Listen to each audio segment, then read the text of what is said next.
Hey everybody, what's going on? It's Avry here.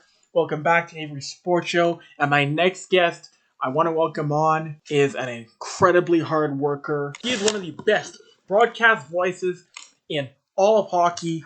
He is also a graduate of Bowling Green State University. He's worked in college hockey. He worked for the Cincinnati Cyclones as their play-by-play voice. And he is the first team broadcaster for the NHL's Seattle Kraken. Please welcome onto the podcast, Everett Fitzhugh. Everett, how you doing today? I'm doing well, Avery. Thanks for having me on, man. Of course. You know, I gotta ask you, how does that sound, Everett, to be a NHL broadcaster of a brand new franchise over in Seattle? It sounds amazing. Honestly, it does. And, you know, this is a dream come true for me. I've known that I've wanted to be a play-by-play or a broadcaster in some capacity in the NHL, getting to the NHL. I've known this since I was 18 years old. And when I did my first broadcast for Bowling Green State University. So to be able to achieve this lifelong goal of being a broadcaster in the NHL is something that is huge. And I think being able to do it for an expansion team, a brand new team coming in on the ground floor and being able to add your name and to help build a piece of history is another thing you don't see too often. A lot of people don't get these opportunities to be able to come in on the ground floor and help add their stamp to a brand new franchise. So, I mean, overall, it's just a phenomenal, amazing opportunity and one that I'm very, very excited for. No, of course. You know what? And you know, with any job, be it in broadcast, especially with jobs that are highly coveted as being in the NHL, what was your reaction when you got maybe it was an email, maybe it was a call back that you got the job and you're going to be a part of the Kraken? Like, what was your reaction? Did you jump around? Did you faint? Like, what was your reaction? Yeah, no, I mean, I got a phone call from Katie Townsend, who was their VP of Marketing Communications, and she, after a long interview process, I met with her and numerous other people in the organization. I took a trip out to Seattle as well. To meet everyone and to see their vision for myself with my own eyes. And when I got the phone call from her, my fiance was home that day. She had the day off from work. So we're both sitting on the couch and we got the news. I put her on speakerphone and, she starts tearing up and I start just giggling and laughing and I'm like kicking and screaming. Like it was just one of excitement and elation and happiness to be able to say that after so many years and after a long road and paying those dues and whatnot, being able to earn this opportunity is something that, again, to get your dream job at 31 years old. I mean, I'm getting goosebumps right now just thinking about it. But it's something that I could never have imagined it was going to go down like this, how it happened. And, to be able, like I said, to do this with the Kraken, a team that is brand new and has so many great ideas and is already building a phenomenal culture and a phenomenal front office up there. I mean, it's truly very, very special. And, of course, how tough was it when you got that job to not leak the news, like to not tell until it was announced? Because so I found out about it probably maybe 10 or so days, a week and a half after the 4th of July. It was mid-July when I found out about it. So obviously the first call was Mom. I told my mom. I told my family. We told her family, obviously. But other than that, there were a couple of close friends, but it did take a lot to not shout it from the rooftops. But I think the more frustrating part is when they did the brand reveal, because I found out about the job before they announced the name. So when I got the job, it was still NHL Seattle. It wasn't the Kraken yet. So when they went through that whole unveiling process, which, by the way, kudos to their digital, creative, marketing, social, and PR team, because wow, that unleash and the brand launch was fantastic for what they did. But when I found that out, that's when it became really, really hard because now you have a team name. Yes. Now you have an identity. And to say that I'm the broadcaster for the Kraken, that was really, really cool. So I liked a few things, as a hockey fan, I think I retweeted one or two things, but I couldn't do too much because I didn't want to tip people off that, wait a minute, why is he retweeting all this Kraken stuff? Is there something we don't know? So it was hard. It was hard to keep it under wraps, but I had to keep it under my hat for about a month, I'd say, maybe 3 weeks is when is about how long I had to keep it under my lid. Of course, and of course, the fact that you are a history maker, being a fellow black person in hockey media, what does it mean, Everett, to see more black people, more people of color getting involved in the hockey media side of things, be it in reporting, writing, analysis, or broadcasting in general? I think it's great. I think it's awesome. I remember when I was growing up, I didn't have a whole lot of influences, black influences in hockey to look up to. There was David Amber, there was John Saunders. That was pretty much it as far as media-wise when I was, 8, 9, 10 years old growing up. Right. But now, obviously David Amber is still around up in Canada. You've got the likes of Kevin Weeks, Kevin Weeks is the face.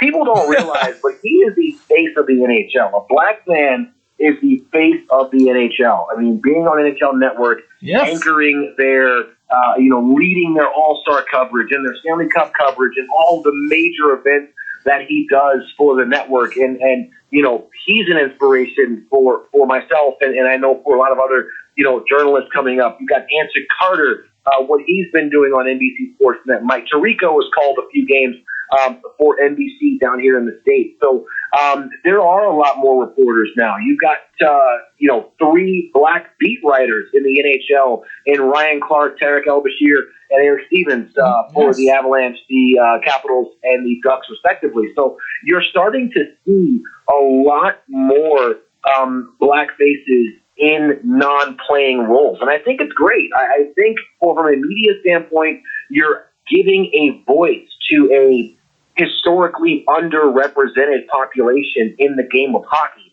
And I think you're also helping to normalize, and you're also helping to show that next group of hockey fan, that next generation of hockey broadcaster or writer or journalist, whatever the case may be, that there is a place for you in this game. Hockey is for you. You can be a fan of hockey, and I think it's all for the better when you see more and more black faces starting to emerge in these positions.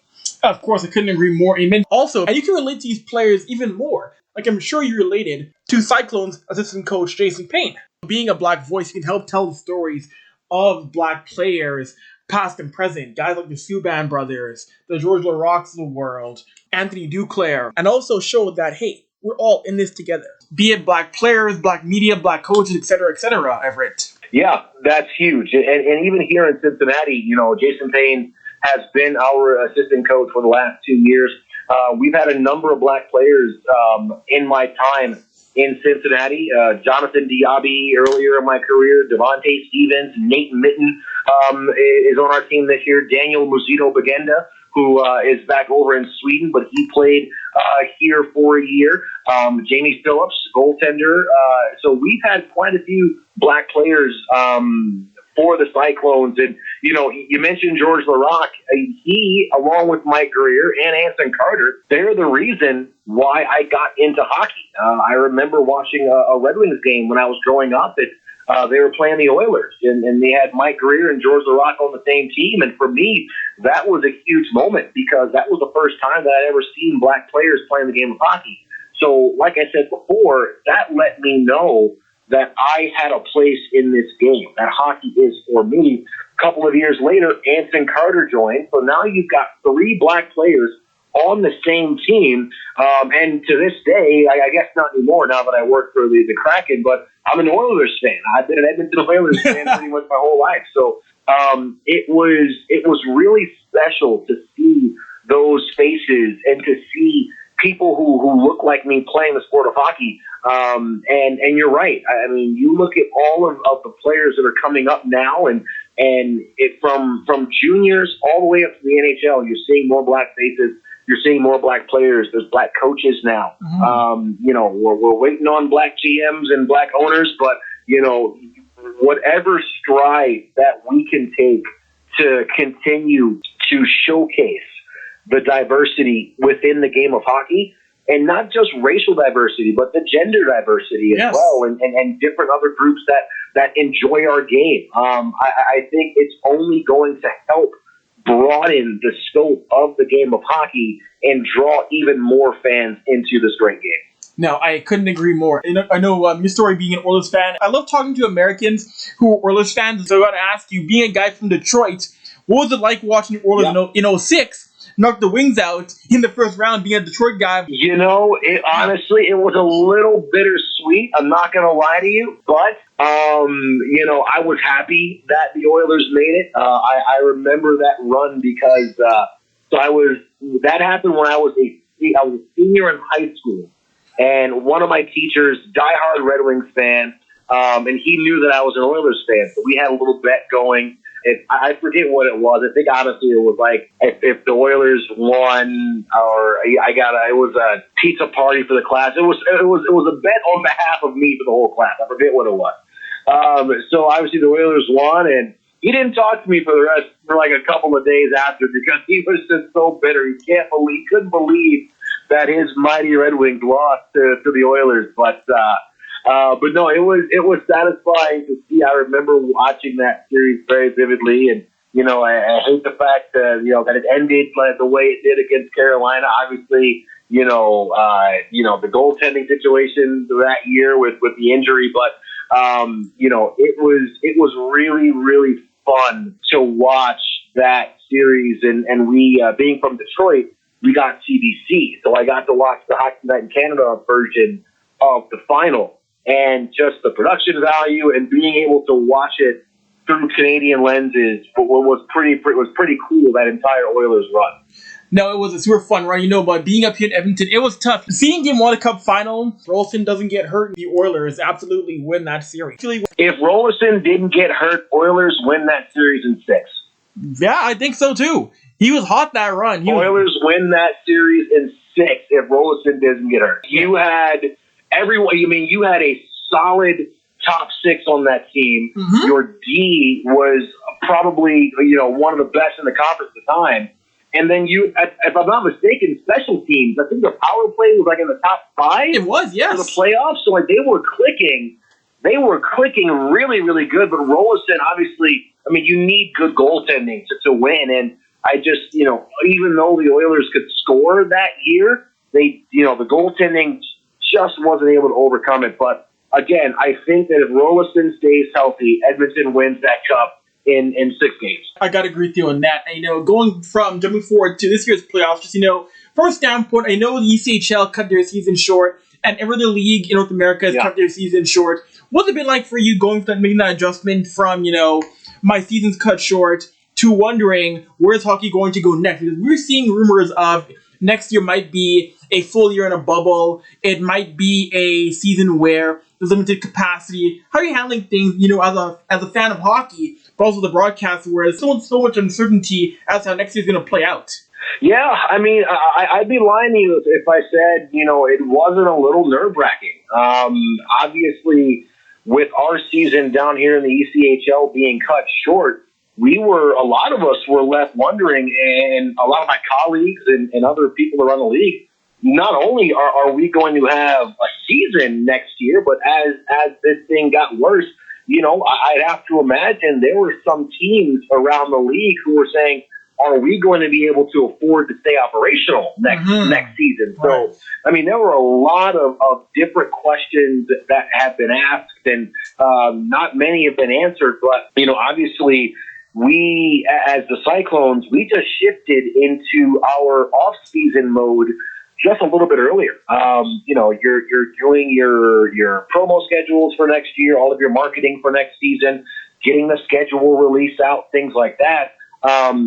Hopefully with the pushback to December 4th, we'll have a vaccine or a treatment, or we'll be somewhat close or closer to realizing, that maybe we can get out of this thing sooner rather than later. But I think as a fan and as an employee, it was a little bit nerve-wracking trying to keep all of that into perspective. And it's not lost on me that I am extremely, extremely lucky that while 50 million Americans have lost their jobs during the pandemic, I'm one of the very few ones that was able to find a job during the pandemic with the Kraken. So. It's very, very blessed and fortunate that has happened. But again, it wasn't until late May that the Kraken interview process even started. So our last game was March, I want to say 13th, whatever that Thursday was, March 12th, 13th, something like that.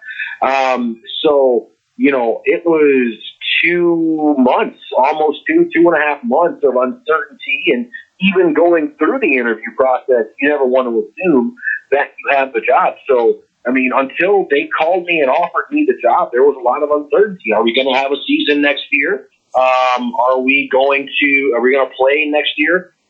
Things like that. So, it was very, very nerve-wracking, and I know it still is nerve-wracking for a lot of folks around the sports world, especially, down here in the ECHL and even in the AHL. The minor leagues that don't have the TV revenue and don't have the multi-billion-dollar owners who can afford to keep things afloat. So trying times for sure, but being able to watch playoff hockey again and get some sense of normalcy back, I think has been a pretty good saving grace. I couldn't agree with you more. And I will ask you, what are your thoughts on the series so far? Who do you have right now, Everett, coming out of the Eastern Conference and the Western Conference in the NHL? Who are your favorites right now to be battling for Lord Stanley's Cup? I tell you what, if this were an NCAA bracket, I would have just paid out my money right now. I had in the West, I don't know why, but once we got out of the round robin, I was on the Calgary, Colorado bandwagon. Interesting. I liked how they played, but then Kachuk gets hurt. He doesn't play. And you realize just how big of a heartbeat and how big of a pulse he is for that team. Colorado looked unstoppable against Arizona, but now they run into an 0-2 hole with Dallas. You have the defending Stanley Cup champion, St. Louis Blues, who, they were poised, I think, to minimally make it back to the final, but then they get ousted by Vancouver. So the West is all up in the air. Then you go out east. I think it's hard to bet against the usual suspects in Tampa Bay and Boston. But look at the Islanders. Look at the Islanders and Philly both are staking their claim to making a deep run here. So my prediction right now, that will probably change after the games tonight, but my prediction right now, I'm going to say I think the Islanders, and I think if they can continue to play the way that they're playing, I think Vegas will get back to the final, and I think Vegas is going to win it this year. I have Vegas winning it too, because I think right now, looking at the Golden Knights, this is a big physical team. I say on my show all the time, they can score by committee. Be it, say, someone like William Karlsson, be it Max Pacioretty, be it even guys like a Nate Schmidt, even like a Ryan Mark Stone. That is a team that knows how to score by committee. And if you can have all four lines rolling in the postseason, you're going to have a great shot at winning championship. Yeah, and that's it too. And that's exactly what is going on right now with that Dallas-Colorado series. Colorado, all of their offense is coming from the top line. Dallas, they're getting offense all up and down their forward group and their top six on defense or scoring. So, you have a full team effort when it comes to trying to find the back of the net, facilitating scoring goals, whereas Colorado, at least in the first two games, they're trapped. Nathan McKinnon can't do it all by himself. No, exactly. No, he really can't. A couple of more questions before I let you go here. And I know you've been someone in your calls, your personality. You've brought not just information, but you've also been known as someone who's brought humor to your calls, your personality. What has it been like to mix humor with your calls? Because I think in hockey, especially over here in Canada, there's a perception, you can't be too jokey, you can't be too comical. You can have fun, you can have personality. Your calls so far and your on-air presence, I love that. Yeah, honestly, if you can't have fun with this job, if you don't enjoy doing this job, then you shouldn't be doing it. I have always been a believer of taking what you do seriously. I take my job seriously, whether it be broadcasting, whether it be PR, whatever the case may be, whatever I'm tasked with doing, I will take seriously and I treat seriously. When it comes to myself, I don't take myself too seriously. I like to have fun. I like to live loose and lighten things up and, bring an element of fun to what I do. And also, I mean, the last 5 years, I haven't had a color analyst. So as a play-by-play guy, I've just been talking to myself. It's been a one-man show for 3 hours a night, 4 days a week. So, being able to stay sane while talking to yourself, I mean, it's kind of fast, but no, honestly, I just enjoy what I do so much. And, I want people for that little bit of time to experience the joy that I feel broadcasting and calling games and being a part of this industry. So, I've made some bad calls and I'll call myself out. Ooh, that wasn't a pretty good one. I'm terrible at math. You know what I mean? So I'll make a joke about that. So I think that's the one thing that I like to be known for is in addition to me being a good broadcaster, technically sound broadcaster, he's also a person that likes to have fun, that you can tell he enjoys what he does, but he still takes it seriously. And I think it's about finding that balance of having fun. You can crack a few jokes. You can be a little bit light, but as long as you get across the point that this is a job and it's still serious. Mm-hmm. No, I agree with that also, too. And my last question for you here and Everett now. When 2021 comes along, when you're in Seattle, I got to ask, is there a city that you're looking forward to going to the most on the road? And there's no wrong answer, just your call. What city you want to go to the most on the road when you're officially in Seattle? I mean, that's an easy answer. It's my first game in Detroit, back home, in front of family. Obviously being, a Red Wings fan early in my life, and even still, the Oilers were my favorite team, but I'm always going to hold the Red Wings a soft spot in my heart because they're the hometown team, and it's a team that I grew up watching. So, but being able to go home for my first game in Detroit and share that experience with my mother and with my family is going to be huge.